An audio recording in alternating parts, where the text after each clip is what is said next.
공급 부족 시대 어떤 단지가 10년 뒤 살아남는가? 오프닝.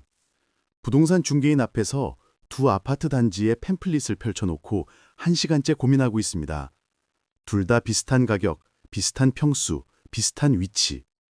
하지만 10년 후 두 아파트의 운명은 완전히 달라질 것입니다.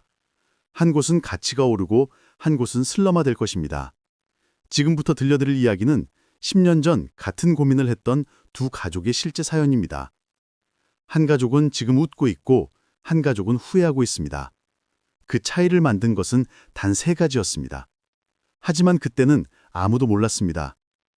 서울 강서구에 사시는 이명수 씨, 올해 62살입니다. 10년 전 퇴직을 앞두고 큰 결정을 내려야 했습니다. 서울 집을 정리하고 경기도로 이주할 것인가 아니면 서울에 남을 것인가. 손에 쥔 돈은 서울 집을 판 5억 원이었습니다. 부동산 상담을 여러 곳에서 받았습니다. 어떤 중개인은 서울 외곽 신도시를 추천했습니다. 같은 돈으로 더 넓은 집을 살 수 있고 새 아파트라 깨끗하고 개발 호재도 많다고 했습니다. 또 다른 중개인은 서울 구축 아파트를 추천했습니다. 좁고 오래됐지만 입지가 좋고 재건축 가능성도 있다고 했습니다. 이명수 씨는 고민했습니다. 넓고 새로운 집에서 편하게 살 것인가 아니면 좁고 오래된 집에서 불편하게 살 것인가. 부인은 새 아파트를 원했습니다. 이젠 아이도 있는데 편하게 살고 싶다고. 하지만 이명수 씨는 망설였습니다. 뭔가 불안했습니다.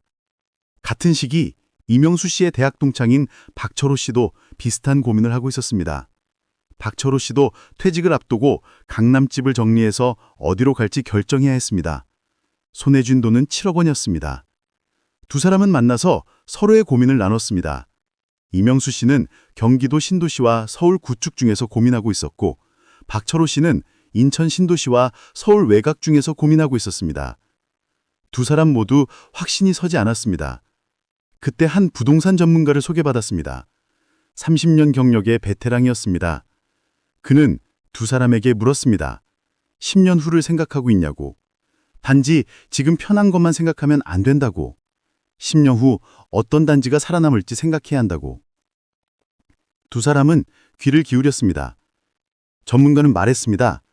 앞으로는 공급 부족 시대가 온다고. 새 아파트는 점점 줄어들고 기존 아파트의 가치가 중요해진다고. 그런데 모든 아파트가 살아남는 건 아니라고. 특정 조건을 갖춘 단지만 살아남는다고. 그리고 3가지 조건을 알려줬습니다. 그때 두 사람은 그 조언을 얼마나 심각하게 받아들여야 할지 몰랐습니다. 첫 번째 조건. 전문가가 말한 첫 번째 조건은 입지였습니다. 하지만 단순한 입지가 아니었습니다. 역세권이나 학군 같은 뻔한 이야기가 아니었습니다. 그가 강조한 것은 생활 인프라였습니다. 도보 10분 내에 병원이 있는가, 대형마트가 있는가, 은행이 있는가, 약국이 있는가, 공원이 있는가. 이런 것들이 10년 후를 결정한다고 했습니다. 왜냐하면 인구가 고령화되면서 이동거리가 점점 중요해지기 때문이라고 합니다. 젊을 때는 차를 타고 멀리 가도 괜찮습니다. 하지만 70, 80이 되면 다릅니다. 걸어서 갈 수 있는 거리가 삶의 질을 결정합니다.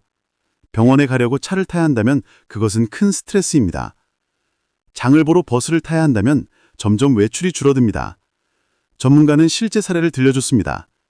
10년 전 분당의 어느 신도시 단지. 분양 당시에는 역세권이고 개발 호재도 많아서 인기가 많았습니다. 하지만 10년이 지난 지금 그 단지는 노인들만 남았습니다. 젊은 층은 다 빠져나갔습니다. 이유는 간단했습니다. 생활 인프라가 부족했습니다. 역은 가까웠지만 정작 일상생활에 필요한 시설들은 멀었습니다. 병원까지 차로 20분, 대형마트까지 15분. 젊을 땐 괜찮았지만 나이가 들면서 불편해졌습니다.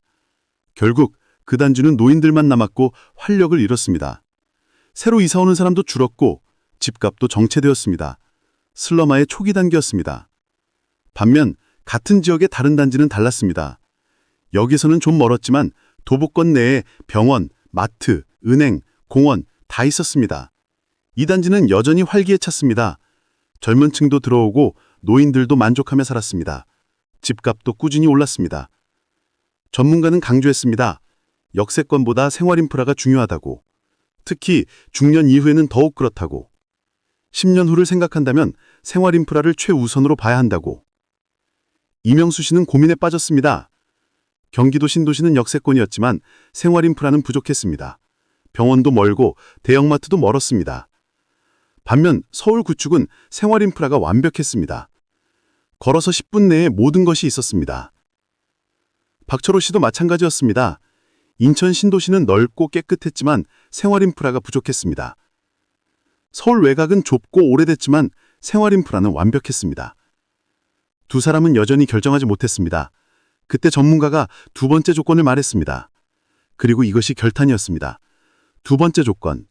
전문가가 말한 두 번째 조건은 단지 규모와 구성이었습니다. 전문가는 물었습니다.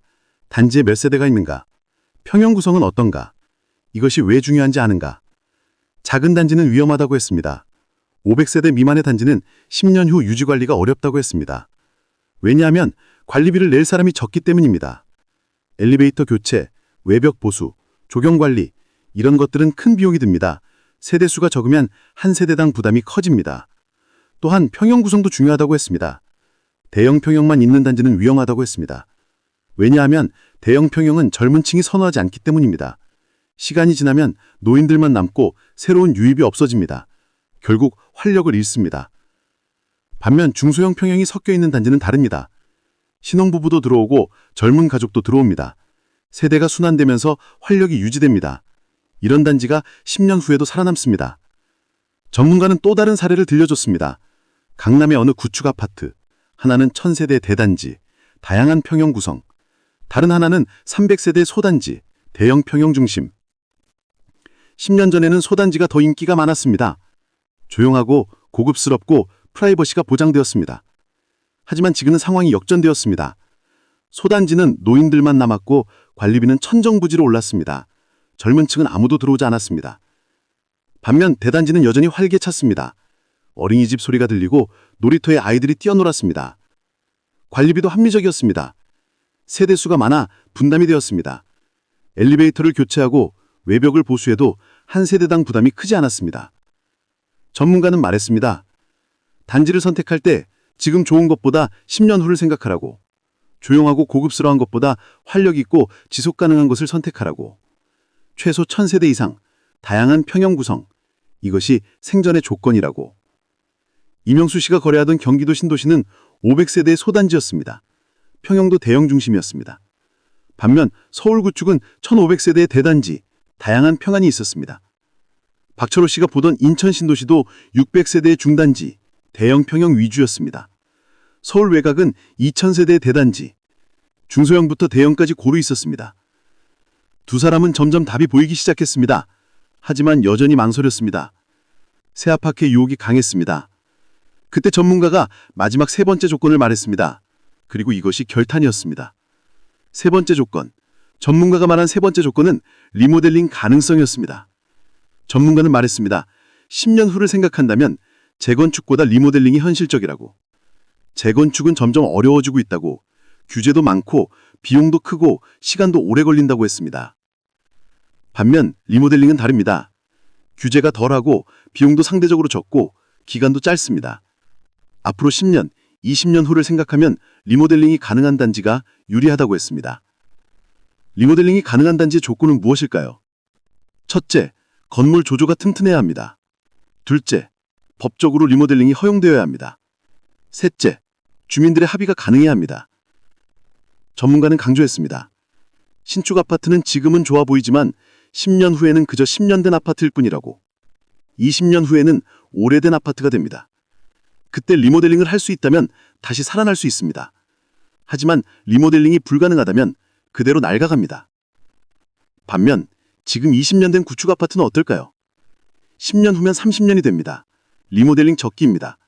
리모델링을 하면 준신축처럼 변합니다. 내부는 새 것이고 입지는 검증되었습니다. 이런 아파트가 시장에서 인기를 끕니다. 전문가는 실제 사례를 또 들려줬습니다. 강남의 어느 구축 아파트. 30년이 되었을 때 리모델링을 했습니다. 비용은 세대당 1억 원 정도 들었습니다. 하지만 리모델링 후 집값이 5억 원 올랐습니다. 투자한 것보다 훨씬 큰 수익이었습니다. 반면 같은 시기에 지어진 다른 구축 아파트는 리모델링을 못했습니다. 구조상 불가능했습니다. 그 단지는 그대로 낡았고 집값도 정체되었습니다. 누가 30년 된 낡은 아파트를 사겠습니까? 전문가는 단호하게 말했습니다. 10년 후를 생각한다면 리모델링 가능성을 반드시 확인하라고. 건축조조, 법적 요건, 주민 구성, 이 세 가지를 보라고. 리모델링이 가능한 단지를 선택하면 10년 후래도 20년 후래도 걱정이 없다고. 이명수 씨가 보던 경기도 신도시는 신축이었습니다. 리모델링은 먼 미래의 일이었습니다. 10년 후에는 그저 10년 된 아파트, 20년 후에는 재건축도 리모델링도 불가능한 어정쩡한 아파트가 됩니다. 반면 서울구축은 이미 20년이 되었습니다. 구조도 튼튼하고 법적으로도 리모델링이 가능했습니다. 10년 후면 30년, 리모델링 적기입니다. 리모델링을 하면 다시 태어날 수 있습니다. 박철호 씨의 경우도 마찬가지였습니다. 인천 신도시는 신축, 10년 후가 불안합니다. 서울 외